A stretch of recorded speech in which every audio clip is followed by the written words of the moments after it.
Hello everyone, இன்றைக்கி நம்ம பார்க்க போகிறது ரோட்டு கடை தக்காளி புதினா சட்னி. அதுக்கு 2 பெரிய வெங்காயம் இந்த மாதிரி நறுக்கி வச்சுக்கோங்க, 2 தக்காளி, ஒரு கொத்து கருவேப்பிலை, ஒரு கை நிறைய புதினா, ஒரு 5-6 வெள்ளைப்பூடு, ஒரு துண்டு இஞ்சி, ஒரு பச்சை மிளகா, 2 வத்தல் காரத்துக்கு ஏற்ற மாதிரி நம்ம ஆட் பண்ணிக்கலாம்.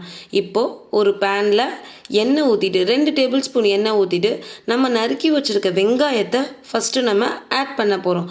வெங்காயம் ரொம்ப ப்ரௌனாக வதங்கணும்னு அவசியம் இல்லைங்க.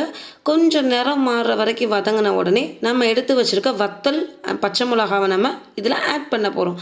அதை போட்டதுக்கப்புறம் 6 வெள்ளைப்பூடு, ஒரு துண்டு இஞ்சி அதை போட்டு நல்லா நம்ம வதக்கணுங்க. கொஞ்சம் வதங்கினதுக்கு அப்புறம் நிறம் மாறின உடனே நம்ம எடுத்து வச்சுருக்க கருவேப்பிலையை போட்டுனே வீடே மணக்கிற அளவுக்கு வாடை வரும்.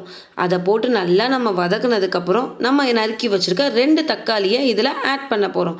ஆட் பண்ணி சிம்மில் வச்சுருங்க. சிம்மில் வச்சதுக்கப்புறம் தேவையான அளவு உப்பு ஆட் பண்ண போகிறோம்.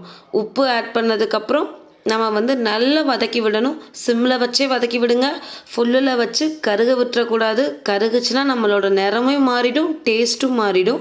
சிம்மில் வச்சு இந்த அளவுக்கு வெந்ததுக்கு அப்புறம் நம்ம எடுத்து வச்சுருக்க ஒரு கையளவு புதினாவை நல்லா கழுவிட்டு இதில் ஆட் பண்ணுங்கள்.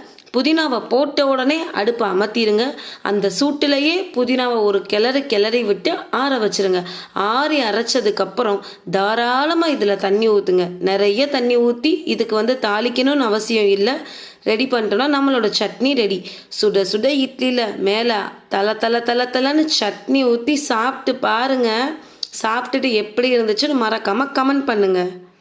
அப்படியே இந்த வீடியோவை பார்த்துட்டு லைக் பண்ணுங்கள், ஷேர் பண்ணுங்கள், சப்ஸ்கிரைப் பண்ணுங்கள். தேங்க்யூ ஃபார் வாட்சிங்.